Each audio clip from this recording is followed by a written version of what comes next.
Morning all of you. A1IS के इस YouTube platform पे आपका स्वागत है। उम्मीद है बेटा आपकी पढ़ाई लिखाई अच्छी चल रही होगी और हम उसमें थोड़ा बहुत योगदान दे ही रहे हैं। तो आज जो आपकी पढ़ाई में योगदान देंगे वो टॉपिक है ज्योग्राफी का, एक सिंपल टॉपिक है। क्लाइमेटोलॉजी में ये यूज़ होता है, हालांकि हम फिजिक्स में भी पढ़ते हैं, लेकिन हम उस स्तर से तो आपको नहीं पढ़ाने वाले। हम ज्योग्राफी पॉइंट ऑफ व्यू से इसे बताएंगे और ये टॉपिक है थर्मल थर्मल चेंज, तापीय परिवर्तन। तापीय परिवर्तन में दो प्रकार के तापीय परिवर्तन हमें पढ़ने होते हैं। दो प्रकार के तापीय तापीय परिवर्तन, एक तो हम कह सकते हैं डायबिटिक थर्मल चेंज, एक हम कह सकते हैं adiabatic thermal change. Diabetic, adiabatic, इसे हम एग्जाम्पल से ज्यादा आसानी से समझेंगे। सिंपल सा टर्म है, एग्जाम्पल से हम ज्यादा आसानी से समझ सकते हैं। देखो ऐसे, डायबिटिक थर्मल चेंज और एडियाबेटिक, जिसे रूधोष्म कहा गया। अच्छा, डायबिटिक की हिंदी बड़ी भयानक होती है, तो आप ऐसे डायबिटिक ही समझो। तो डायबिटिक थर्मल चेंज, जैसे इसे आसानी से एग्जांपल से समझो, ध्यान दो, एग्जांपल से ज्यादा अच्छे से समझ में आएगा। तो डायबिटिक थर्मल चेंज क्या है? जैसे मेरे हाथ में ये गिलास है, ये हाथ में मेरे गिलास है, मेरे हाथ में गिलास, गिलास का पानी ठंडा है, मेरे हाथ का टेम्परेचर लगभग 37 डिग्री के आसपास है, 37 डिग्री सेंटीग्रेड। गिलास में पानी ठंडा है, इसीलिए गिलास का टेम्परेचर इस 37 डिग्री टेम्परेचर से तो बहुत कम है, 20 डिग्री 15 डिग्री, अब एकदम ठंडा पानी है। अब इस गिलास को इस हाथ के संपर्क में ला दिया गया, तो ध्यान देना, गिलास और हाथ दोनों एक दूसरे के कांटेक्ट में आ गए। दोनों एक दूसरे के कांटेक्ट में जब आ गए तो गिलास का ठंडापन हाथ में ट्रांसफर हो रहा है और हाथ की गर्मी गिलास में ट्रांसफर हो रही है। मतलब दोनों में दोनों जब एक दूसरे से कनेक्ट हुए तो दोनों का हीट ट्रांसफर हो रहा है। That is called diabetic thermal change. इसे ऐसे समझो, गिलास जरूरी है तो पानी पीते रहे, ठंडा है, तो ये एक कोई पिंड है, इसका टेम्परेचर 15 डिग्री, ये इसे कनेक्ट कर दिया गया किसी दूसरे पिंड से और इसका टेम्परेचर हम मान लेते हैं 25 डिग्री। यही बात, 25 डिग्री सेंटीग्रेड, 25 डिग्री से, जैसे मैंने आपको गिलास का एग्जांपल बताया, दोनों को कनेक्ट कर दिया गया। तो इस कम टेम्परेचर, अब जाहिर सी बात है दोनों की तुलना करें तो ये बेटा कूल है, ये वार्म है, तो दोनों जब कनेक्ट हो जाएंगे तो इसमें हीटिंग होगा, ऊष्मन, और इसमें कूलिंग होगा, इसमें कूलिंग होगा, शीतलन होगा।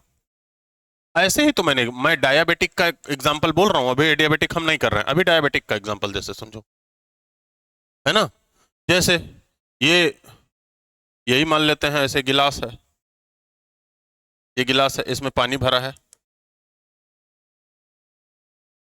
इस पानी का टेम्परेचर, इस पानी का टेम्परेचर हम मान लेते हैं, पानी का टेम्परेचर 10 डिग्री सेंटीग्रेड है, और इसे, इस पे जो हाथ ऐसे पकड़ा गया है, हाथ, ये हाथ समझ लो, समझ लेना भाई, अब मैं हाथ तो बना नहीं पाऊंगा, ये हाथ का की बाहें, तो ये हाथ जो पकड़ा गया है भाई, हाथ का टेम्परेचर तो 37 डिग्री सेंटीग्रेड, 10 डिग्री सेंटीग्रेड।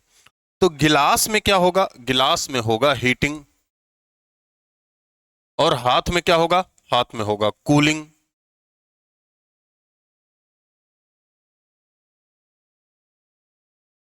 हाथ में होगा कूलिंग। इसी को डायबिटिक तापीय परिवर्तन कहते हैं। ये सिंपल था, ज्योग्राफिक टर्म में ये सिंपल हम पढ़ते हैं, डायबिटिक तापीय परिवर्तन।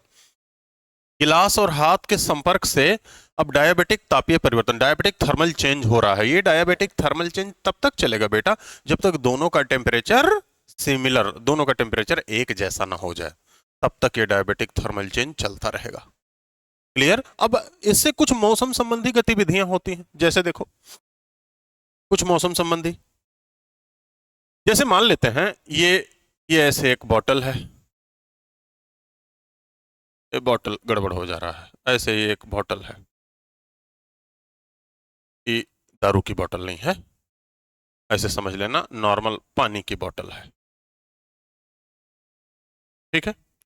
इस बॉटल में, इस बॉटल में पानी भरा है,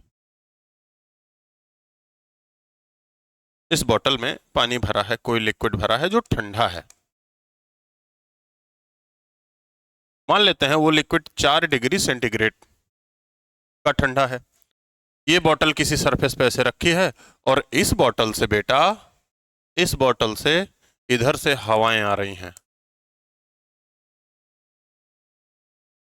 ये हवा आ रही है और इस समय हमारे यहाँ लू चल रही है।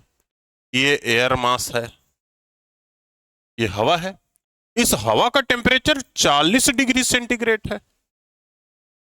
अब फिर क्या होगा समझो। इस हवा के द्वारा इस बॉटल को गर्म किया जाएगा। मतलब दोनों मॉलिक्यूल, दोनों पिंड एक दूसरे के कांटेक्ट में आए तो हवा में होने लगी एडियाबेटिक कूलिंग, शीतलन। बॉटल में होने लगा एडियाबेटिक हीटिंग, ऊष्मन। और जब बॉटल में ऊष्मन होने लगा तो फिर क्या होगा, ऐसे ऐसे पानी की बूंदे इसके बाहर ऐसे दिखेंगे, ऐसे पानी की बूंदे बाहर दिखेंगे। ये पानी की बूंदे बाहर इसलिए दिख रहे हैं, इसलिए नहीं बेटा कि ये बॉटल में होल हो गया है। इसी प्रोसेस को हम बोल देते हैं कंडेंसेशन।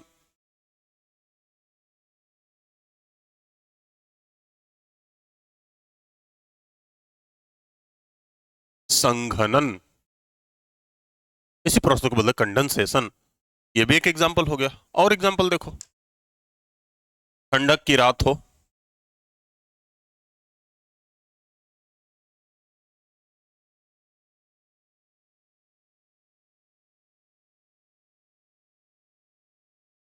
कूल विंटर नाइट, और ये पृथ्वी की सतह,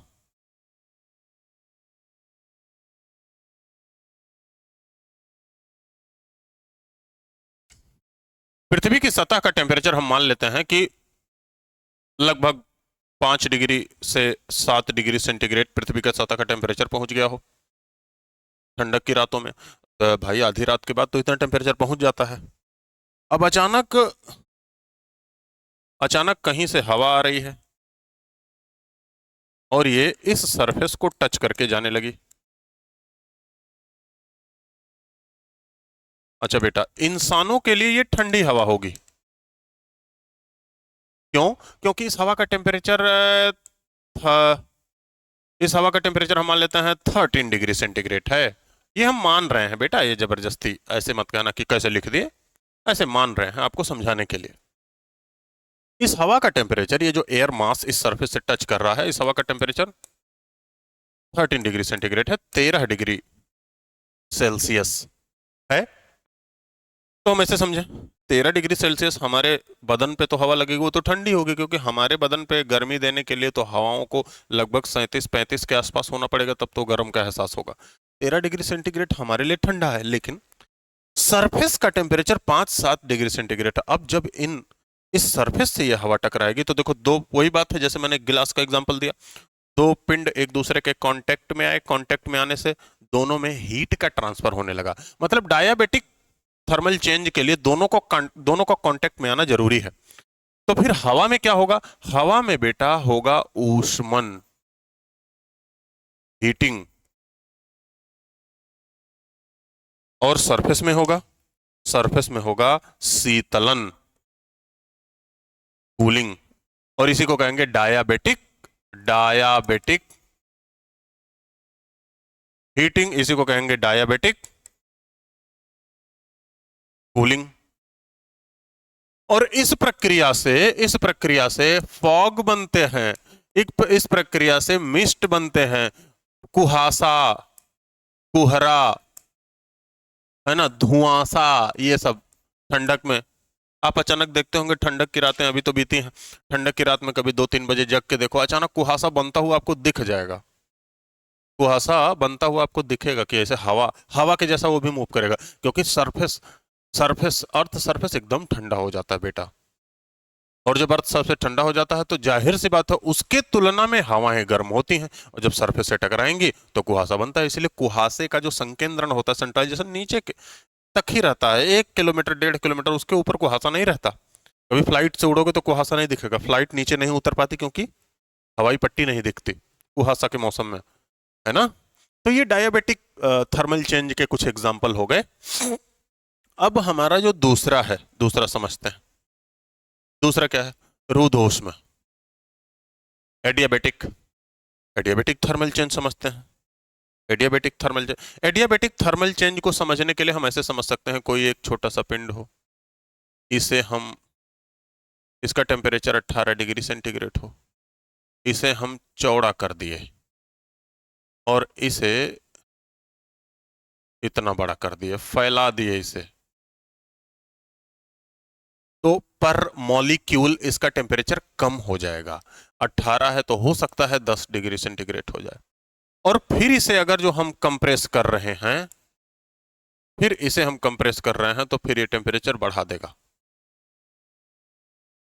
तो इस इतने बड़े पिंड को अगर जो फैला के हम चौड़ा कर दिया, एयर मास हो, पिंड हो, कुछ भी हो, फैला के जब चौड़ा कर दिए तो इसमें टेम्परेचर कम हो रहा है। इसी प्रोसेस को हम कह देंगे एडियाबेटिक कूलिंग।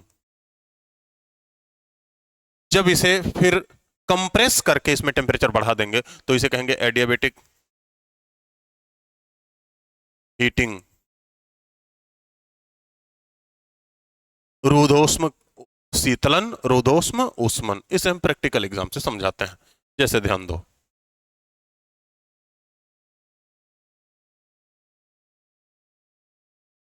ये कोई एयर मास हो पृथ्वी पर, ये कोई एयर मास हो, ये कोई एयर मास हो, वायु राशि, वायु हो, वायु की राशि, समझना बेटा ध्यान से। ये कोई एयर मास हो, पता नहीं किस कारण से, अभी हम कारण की बात नहीं करेंगे, पता नहीं किस कारण से ये हवा ऊपर उठ रही हो, ये एयर मास ऊपर उठ रहा हो, ऊपर उठ रहा हो। जब ये एयर मास ऊपर उठता है, ध्यान देना, ये एयर मास जब ऊपर उठता है तो फिर जाता किधर है? एयर मास ऊपर उठने से ग्रेविटेशनल फोर्स कम हो जाता है। कोई भी, हम ही ऊपर उठेंगे, हम यहाँ हैं, पर्वतों पे चले जाएंगे और ऊपर चले जाएंगे तो वहाँ ग्रेविटेशनल फोर्स कम होने लगता है। पृथ्वी की सतह से ऊपर उठने पर ग्रेविटेशनल फोर्स कम होने लगता है, जिससे अब ग्रेविटेशनल फोर्स कम हो रहा है, जिससे वायुमंडल सघन से विरल होने लगता है। वायुमंडल क्या होने लगता है? सघन से विरल, मतलब डेंस एटमॉस्फेयर से लो डेंस एटमॉस्फेयर।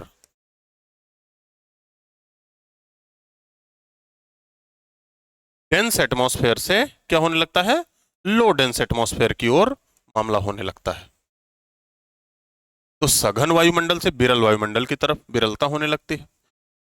विरलता होने लगती है तो फिर इससे ये जो एयर मास है इसका फैलाव होना शुरू हो जाता है, स्प्रेड करना शुरू होगा, फैलने लगेगा। मतलब ये एयर मास अगर जो ऊपर जाएगा तो जैसे ऊपर जाएगा इतना बड़ा हो गया, और ऊपर गया और बड़ा हो गया, देखो फैलने लगा, फैलने लगता है। जब ये सघन से विरल वायुमंडल में गया, फैलने लगा। जब फैलने लगा तो फिर क्या होगा बेटा? सनलाइट, सनलाइट का एब्जॉर्प्शन, अवशोषण और परावर्तन, रिफ्लेक्शन, दोनों कम करने लगता है। अरे भाई जब फैल गया, आपकी चद्दर में टेक्सचर, बुनाई खूब गजिन थी, तब तक वो आपके शरीर के टेम्परेचर को बाहर नहीं जाने देता था। अब चद्दर क्या होगा, उसकी बुनाई कोई धागा बीच बीच से निकाल दे, वो झांझर हो गई जिसे कह सकते हैं, वो बिरल हो गई, उसकी डेंसिटी कम हो गई, उसके धागे की डेंसिटी। अब वो क्या हुआ, आपके हीट को ठंडक में वो बाहर जाने दे रहा है, और जब आपके हीट को बाहर जाने दे रहा है तभी तो आपको फिर ठंडक का एहसास लगने लगेगा। तो फिर वही बात है, जैसे जैसे ये हवा ऊपर की तरफ जा रही है, ऊपर की तरफ जा रही है, हवा सघन से विरल वायुमंडल की तरफ जा रही है, हवा फैल रही है, हवा में इस एयर मास में प्रसरण हो रहा है, जिससे सनलाइट को ना ये सोख पा रही है ना तो रिफ्लेक्ट कर पा रही है, जिससे इस एयर मास में, पर्टिकुलर एयर मास में टेम्परेचर कम होने लगता है। तो इसका मतलब बेटा, इसका मतलब ये और ऊपर जाएगा और ये और फैल जाएगा खूब ज्यादा।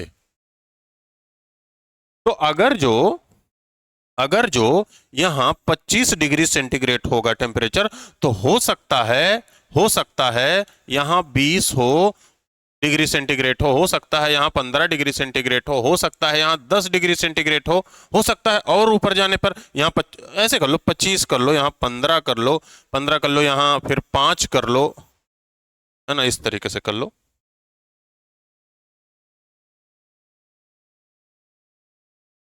तो यहाँ 20 डिग्री, यहाँ मान लेते हैं 15 डिग्री हो गया, यहाँ मान लेते हैं 10 डिग्री हो गया, है ना, यहाँ मान लेते हैं 0 डिग्री हो गया।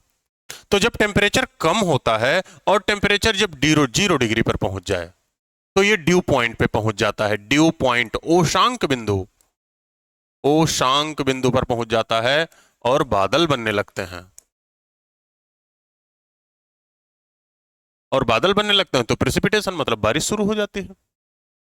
इस प्रोसेस को, ये जो हवा ऊपर की तरफ उठ रही है, ग्रेविटेशनल फोर्स कम हो रहा है, डेंस से लो डेंस एटमॉस्फेयर में जा रहा है, एक्सपेंशन हो रहा है, सनलाइट का एब्जॉर्प्शन रिफ्लेक्शन कम हो रहा है, टेम्परेचर कम हो रहा है, टेम्परेचर कम होकर 0 डिग्री पहुंच रहा है, कंडेंसेशन ड्यू पॉइंट पे पहुंच जा रहा है, क्लाउड फॉर्मेशन हो रहा है। इस पूरे प्रोसेस को, इधर से इधर वाले प्रोसेस को कहते हैं एडियाबेटिक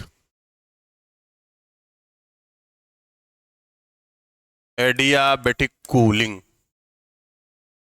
रूधोष्म शीतलन।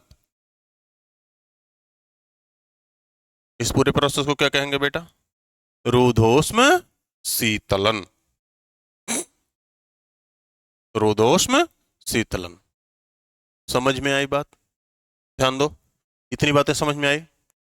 तो अभी आपको स्टार्टिंग में यही तो बताया था कि जब कोई एयर मास हो या कोई पिंड हो, इसे फैलाकर चौड़ा कर दिया गया, इसी प्रोसेस को क्या कहेंगे? एडियाबेटिक कूलिंग, रूधोष्म शीतलन। यही तो यहां बताया गया कि हवा ऊपर जा रही है और सघन से विरल वायुमंडल में जा रही है, जिससे वो फैल जा रही है और टेम्परेचर उसमें कम हो जा रहा है। एडियाबेटिक कूलिंग है, एडियाबेटिक कूलिंग है। अब इसी का एक बार इसी का प्रैक्टिकल एग्जांपल समझो। कोई हवा है, कोई हवा है, कोई हवा है, ये वैली से माउंटेन की ओर जा रही है। वैली से कहां जा रही है? माउंटेन की ओर। और ऐसा दिन में होता है, दिन में होता है जब सनलाइट रहे। तो मान लेते हैं ये कश्मीर वैली है, ये कश्मीर वैली है, एक तरफ पीर पंजाल रेंज है, एक तरफ पीर पंजाल रेंज मतलब लेसर हिमालय है, एक तरफ ग्रेट हिमालय है, और बीच में ये वैली है। तो यहां यहां टेम्परेचर अधिक होने से यहां ऐसे हवा ऊपर की तरफ जाएगी, हवा ऊपर की तरफ जाएगी, वैली से हवा जाएगी माउंटेन की ओर। तो ये हवा क्या होगा? ये हवा क्या होगा? ऐसे फैलेगी, ऐसे फैलेगी। तो जब हवा वैली से माउंटेन की ओर जाएगी तो उसे बोल ही देते हैं, उसे बोल देते हैं एनाबेटिक विंड, या हिंदी में बोल देते हैं घाटी। घाटी से जा रही तो घाटी समीर। और घाटी समीर जब चलती है तो इसमें प्रोसेस क्या होता है बेटा? एडियाबेटिक कूलिंग, रूधोष्म शीतलन। तो दिन के समय कश्मीर घाटी में रूधोष्म शीतलन की प्रक्रिया होती है दिन के समय, और जब ये हवा ऊपर जाएगी तो बादल बनेंगे, और बादल बनेंगे तो घाटी में फिर बारिश होती है। उल्टा इसका देखो, इसी का उल्टा कर लो। उल्टा कैसे करेंगे? जैसे मान लेते हैं ये कोई एयर मास हो, इसका टेम्परेचर 0 डिग्री सेंटीग्रेड हो, वही ये नीचे की तरफ आ रहा है। अब नीचे की तरफ आ रहा है तो समझो 0 डिग्री, यहाँ 10 डिग्री सेंटीग्रेड हो गया, फिर यहाँ 15 डिग्री सेंटीग्रेड टेम्परेचर हो गया, यहाँ आते आते 25 डिग्री सेंटीग्रेड, वही सेम बात। तो यहाँ से उतना शुरू करते हैं। उल्टा कैसे? यहाँ से जैसे किए थे उल्टा करो। सबसे पहले वायु राशि का डाउनवेलिंग, डाउनवेलिंग अवतलन हम लिख सकते हैं, सबमर्जेंस। डाउनवेलिंग हुआ, डाउनवेलिंग हुआ तो ग्रेविटेशनल फोर्स बढ़ा, यहां कम हो रहा था तो यहां ग्रेविटेशनल फोर्स बढ़ा, समझ लिए। एयर मास ऊपर जा रहा था, ग्रेविटेशनल फोर्स कम हुआ, यहां एयर मास नीचे आ रहा है, ग्रेविटेशनल फोर्स बढ़ा, जिससे ये सघन से विरल वायुमंडल में जा रहा है, ये विरल से सघन वायुमंडल में आ रहा है ना। लो डेंस एटमॉस्फेयर से हाई डेंस एटमॉस्फेयर में जा रहा है, हाई डेंस एटमॉस्फेयर में जा रहा है। एकदम स्टेप यही करना है। एयर मास नीचे आया, ग्रेविटेशनल फोर्स बढ़ा, अब यहां पहले सघन से विरल में जा रहा था, वहां विरल से सघन वायुमंडल में जा रहा है, यहां फैल रहा है, यहां कंप्रेशन होगा, वहां फैल रहा था, यहां कंप्रेशन होगा। जब कंप्रेशन होगा तो फिर बेटा सनलाइट सनलाइट का एब्जॉर्प्शन, अवशोषण, और सनलाइट में परावर्तन दोनों बढ़ जाएंगे, और दोनों बढ़ जाएंगे तो टेम्परेचर भी बढ़ जाएगा। तो जहां हवाएं नीचे की तरफ आती हैं, जहां भी पृथ्वी पर, वहां टेम्परेचर बढ़ जाता है, और टेम्परेचर बढ़ जाता है तो सीधी बात बेटा यहां रेन के लिए एडवर्स कंडीशन होती है। इस जगह पर रेन या प्रिसिपिटेशन नहीं होते, यहां रेन या प्रिसिपिटेशन नहीं होते। तो जहां भी आप ऐसे समझो, इसको भी समझ लो। तो जैसे मान लेते हैं ये कोई माउंटेन रीजन है, इस माउंटेन रीजन के इधर जब हवा ऊपर उठेगी तो यहां एडियाबेटिक कूलिंग प्रोसेस होगा, और इस जगह ऐसे बारिश होगी इस पहाड़ी पर। लेकिन यही हवा अगर जो यहां नीचे की तरफ उतरेगी, और जब ये हवा ऊपर की तरफ उठेगी तो यहाँ टेम्परेचर इस हवा में कम होता जाएगा। ये हवा जब नीचे की तरफ उतर रही है तो यहाँ तो टेम्परेचर ज़्यादा हो जा रहा है, और साथ साथ यहाँ रेन के लिए एडवर्स कंडीशन हो रही है। तो दूसरे तरफ वाले घाटी को ही इसीलिए बोल देते हैं रेन शैडो रीजन, वृष्टि छाया क्षेत्र। वृष्टि का मतलब बारिश, बारिश की छाया है इधर। तो जहां बारिश की छाया होती है, जहां भी बारिश की छाया होती है, वहां बेटा एडियाबेटिक हीटिंग प्रोसेस होता है, रोदोष्म ऊष्मन प्रक्रिया। सिंपल सी बात। रोदोष्म इसका मतलब अगर जो हम देखेंगे केरल, केरल की तरफ से जब नीलगिरी, अन्नामलाई, कार्डमम पहाड़ियों पर हवा ऊपर चलती है, ऊपर की तरफ जाती है, तो वहां एडियाबेटिक कूलिंग प्रोसेस से केरल की तरफ तो बारिश होती है, लेकिन वही तमिलनाडु की तरफ हवा नीचे उतरती है तो तमिलनाडु रेन शैडो रीजन में होता है, और साथ साथ तमिलनाडु का टेम्परेचर भी बढ़ जाता है केरल की तुलना में, क्योंकि यहां हवा नीचे की तरफ उतरती है। आप ऐसे इसका एग्जाम्पल देख सकते हैं, यहाँ नीलगिरी, यहाँ अन्नामलाई, यहाँ कार्डमम, तीनों पहाड़ियां हैं, और तीनों पहाड़ियां में इधर केरला, इधर कौन सा, तमिलनाडु। तो यहाँ हवा ऐसे ऊपर उठ रही है, यहाँ नीचे उतर रही है, यहाँ हवा ऊपर उठ रही है, नीचे, यहाँ ऐसे। तो केरल में बारिश होगी, तमिलनाडु में बारिश नहीं होगी। दूसरा एग्जाम्पल हम समझते हैं, दिन में कश्मीर घाटी में, दिन में कश्मीर घाटी में क्या होगा, कश्मीर घाटी में दिन में एडियाबेटिक कूलिंग प्रोसेस होगा, मतलब घाटी समीर चलेगी। रात में देखते हैं, रात में कश्मीर घाटी, ये मान लेते हैं ये कश्मीर वैली, ये लेसर हिमालय या पीर पंजाल, ये ग्रेटर हिमालय। रात में टेम्परेचर हो गया ठंडा, यहाँ का घाटी का टेम्परेचर कम हो गया, ऊपर पर्वत का टेम्परेचर कम हो गया। पर्वत का टेम्परेचर कम होने से हवा नीचे की तरफ उतरने लगी, टेम्परेचर कम होता है तो हवा भारी हो गई, भारी होने से ये नीचे की तरफ उतरने लगी, और भारी होने से जब नीचे की तरफ उतरने लगी तो नीचे आते समय वो सारे प्रोसेस हुए। जब हवा नीचे की तरफ उतर रही है तो ये सारे प्रोसेस हुए, हवा नीचे की तरफ उतर रही, ग्रेविटेशनल फोर्स बढ़ा, लो डेंस से हाई एटमॉस्फेयर, हाई डेंस में हवा का, हवा का मतलब हवा लो डेंस से हाई डेंस एटमॉस्फेयर में गई हवा, जिससे कंप्रेशन हुआ, संकुचन हुआ, और सनलाइट को वो ज्यादा एब्जॉर्ब और रिफ्लेक्ट करने लगी, जिससे टेम्परेचर बढ़ा दी, जिससे टेम्परेचर बढ़ा दी। एडियाबेटिक हीटिंग प्रोसेस है, और इसे बोल देते हैं माउंटेन से आ रही है तो इसे बोल देते हैं कैटाबेटिक विंड, इसे बोल देते हैं पर्वत समीर। समीर का मतलब हवा होता है, कोनो का नाम समीर हो तो चिढ़ मत जाना, तो इसमें हो जाएगा एडियाबेटिक हीटिंग प्रोसेस, इससे टेम्परेचर बढ़ जाएगा। इसीलिए जब कभी आप पहाड़ों पर टहलने घूमने जाएं तो आप देखते होंगे, आप होटल में रहें और ऊपर पहाड़ी पर देखेंगे तो वहां बर्फ जमता है, लेकिन होटल जहां हमारा रह रहा है वैली में, वहां बर्फ नहीं होता। इसका कारण यही है कि ऊपर ऊपर जाते समय एटमॉस्फेरिक प्रेशर कम हो जाता है, जिससे टेम्परेचर कम होता है। इसके बारे में तो एक बार आइसोबार्स पढ़ाया था तो भी बताया था आपको। ठीक है, तो ये सिंपल सा दो प्रोसेस थे जो ज्योग्राफी में आपको बार बार काम आएंगे। Adiabatic heating, adiabatic cooling. आपको पूछ लिया जा सकता है कि भाई बारिश वाला, जब बारिश होगी तो उसमें कौन सा प्रोसेस काम करता है, तो ये सब पूछा जाए तो आप बताने लायक हो सकते हैं। ठीक है, तो आज के लिए इतना ही, फिर मिलेंगे किसी न किसी टॉपिक पे। Thank you.